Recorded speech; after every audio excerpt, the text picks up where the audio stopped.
Welcome to English and Chill. My name is Brianna, and today we're going to be talking about how to have better conversations and more effective conversations. So, conversations can be difficult for a lot of reasons. They take a lot of skills. They take social skills, they take listening skills, and they take speaking skills. They take vocabulary, they take vocabulary retrieval, which involves memory. So there's a lot of things that's going on there, right? So I'm just going to jump right into it. Your first suggestion is to diagnose your conversation issue. And this could mean a lot of different things. Is your conversation issue due to the fact that you can't think of anything to say when you're around other people? Is it the fact that you find it hard to keep up with listening to what other people are saying? Is it that you know the words in your native language, but you don't know how to translate them in English? Is it that you know the word is in your brain somewhere, but you just can't find it, right? So try to figure out, and it could be a combination, right? There's sometimes more than one thing going on. For me, it was a couple different things that I had to work on. So try to find those issues that you're having in your conversations and then focus on addressing those specific issues. And if you're doing this instead of just having like loosey-goosey conversations or just talking to anybody or something like that, then you're going to really not be paying attention to the things that could help you in a conversation, right? And that leads me to my next tip, which is practicing conversations. So practicing conversations is, again, going to be a lot more effective if you know those specific issues that you need to focus on first. So after you've diagnosed yourself, now we're going to get into those conversation practices. And what I want you to do is to find the best way that works for you. Are you better at having a conversation over text message, or is it speaking, or is it listening? Practice those things that are tough for you. If you have a problem with the speaking part, you feel like your words aren't coming out correctly, right? You can have a conversation over text and then try reading that conversation out loud. Imagine the other person saying it, or use your text to speech to have your phone read it to you. And then, say your part. Pretend as if it's a regular conversation. And, you can do things like this. You can replicate conversations that you hear on TV or in a podcast, which we'll talk more about later, right? So you can try to practice in that way, in your own time, on your own, just reading back conversations over text or repeating conversations that you hear from media. So that's one form of practice, especially if you're really nervous and you don't really want to practice with an actual person, you're a little embarrassed or nervous. That's a great way to practice. I also have my video about how you can practice conversations with ChatGPT as well. I have all of my speaking resources as well listed in a video for more ways you can practice your speaking, okay? But remember, that's really only one small part of a conversation. A lot of a conversation is listening. And what we're going to talk about next is asking the right questions. And listening is such an important part of that. So make sure that you get your listening practice in as well, and listen specifically to conversations. So podcasts, I think, are a great option because they're usually unscripted. I mean, not all of them, but there are so many conversational, unscripted podcasts on the internet. Like, anything you are interested in, I'm sure you could find a podcast about it in English that is unscripted and conversational, dialogue between two people, right? So that's going to be the most natural kind of conversations you'll be able to hear is through podcast, and they're so accessible. You don't need too much internet to get a podcast. You can download them for very little space, right? So now we're going to talk about what I think is the best tip I can give for having conversation, and that's learning how to ask the right questions and asking as many questions as possible.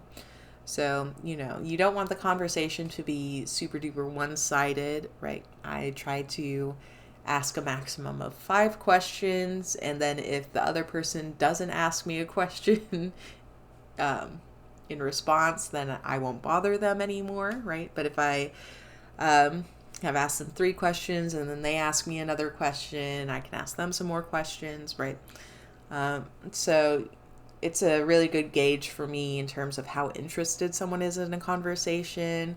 If they are asking questions, to me, it's a sign that they want to engage more and want to know more about me.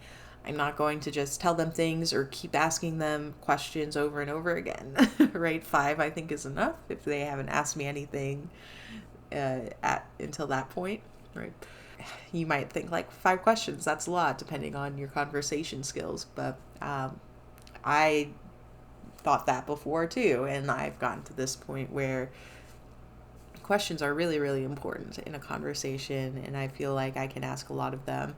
And when I ask the questions, usually I can find something to relate to because it puts me in more control of the conversation. I'm asking them about things that I think I can respond to, as well as things that make them feel that I'm interested in what they're saying. And I am interested in what they're saying because I'm actively listening to it, and I am also just interested in people and what they think. So I'm usually like actually interested, but I can also ask questions to show them how interested I am in what they're saying. I can show that I listened to what they said and I want to know more about it, right? So learning to ask questions is so important in a conversation. To ask the right questions, definitely expand on what they've told you. If you ask them what their favorite color is, and they say green, then you could ask them, oh, like trees, plants, things. Do you really like stuff like that? Nature, right? Grass. Like, you can ask them all sorts of questions about just the color green, right? And then have a conversation from there. Maybe they say, oh yeah, I really love these trees. I like to take a walk in such and such forest, something like that. It can really start a conversation, and then you can find these things in common that you might not have before. So going off of the previous information they said and then asking questions based on that, asking for more details, asking them to expand on what they're saying, those are going to be your biggest tools and most helpful tools in a conversation. So if you don't have anything, you know what to talk about, you don't know what to say, you always can pull out a question like, tell me more about that. What about this? Where do you do that? How often do you do that? There's always something that can keep the conversation going, and eventually you should be able to find something that you can relate to in that person, right? Let's talk a little bit about some difficulties that can happen in conversations. So one thing that can be really difficult in a conversation is when somebody says something that is very off-putting to you, something you don't like, or something that you don't know how to respond to, something you feel that you cannot relate to. Maybe something very serious. So let's first talk about maybe something that could be offensive or something that you don't agree with. So if somebody says something that is offensive or you really don't agree with, there are a few different options you can take. The first one is to ask them questions and try to kind of understand their feeling behind why they think this way. Sometimes this can give us a little bit more empathy and a little bit more realization or understanding of how to talk to that person if we can understand the feelings behind their words, right? So if you don't agree with their words, you can keep asking questions about them, like, oh, is there something that happened that made you feel that way? Oh, why is it that you say that, right? Things like that.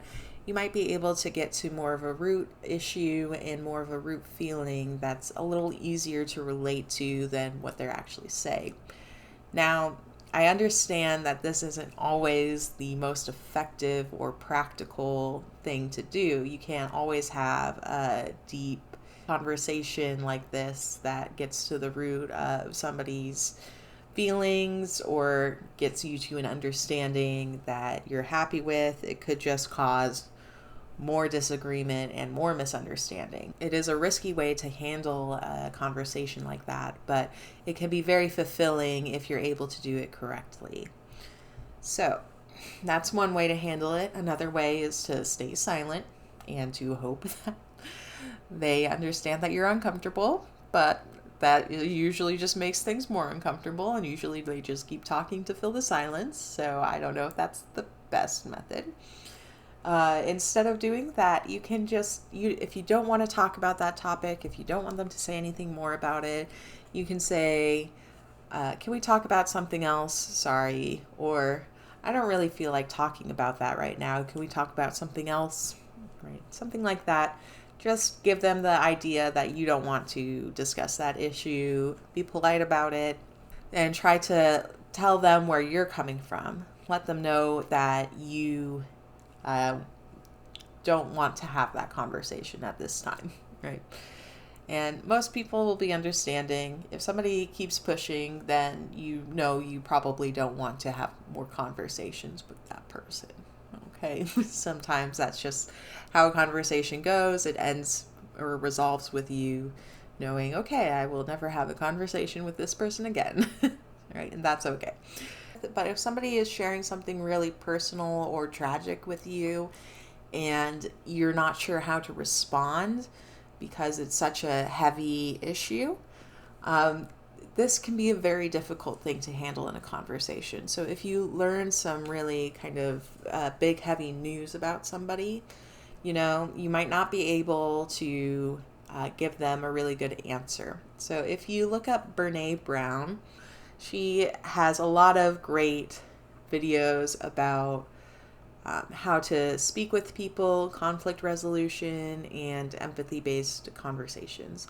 So she has one clip that somebody animated, and it's pretty short. I'll link it, but it's about how to empathize with somebody when you haven't experienced that thing. So you can't always feel what somebody else is feeling or understand what somebody else is feeling, right?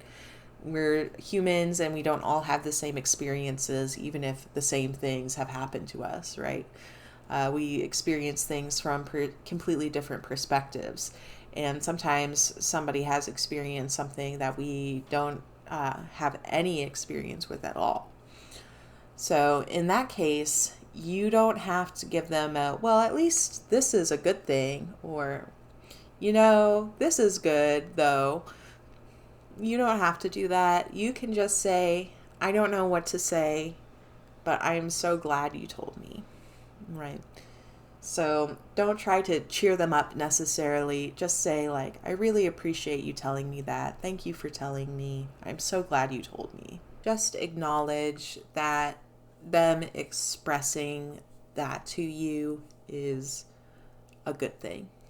And that's the best you can do because, being able to let someone express all their feelings, good and bad, is really the best support that we can give to somebody. And lastly, in terms of conversations, I know there's a lot of cultural differences in terms of what people expect and don't expect from conversations. In terms of here in America, it's very, very common to try to be polite, try to say please and thank you for things, and also do a lot of smiling. I know that we smile a lot more here in America than in other cultures. So it might feel kind of awkward for certain people to smile while they're having a conversation, but it is very normal here in America. So if you want to have a conversation like an American, that is something you'll want to practice, is smiling through it a little bit. Another thing is nodding and making eye contact to show that you're listening. Some cultures, it's more appropriate, especially depending on who is speaking to you, to look down or to look other places, not to make eye contact with somebody, or to nod while they're speaking to you. But here in America, it's just a customary kind of sign of that you're listening and you're paying attention, is to make eye contact, nod every once in a while, especially in those moments that you aren't making eye contact, right? You don't need to like laser focus lock eyes on somebody. That's kind of creepy.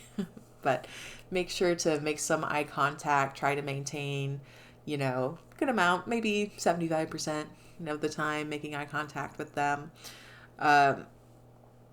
And try to show that you're listening and keeping focus. All right. So, I hope that this gave you a couple of strategies to figure out how to have better conversations, and I hope that it was helpful for you.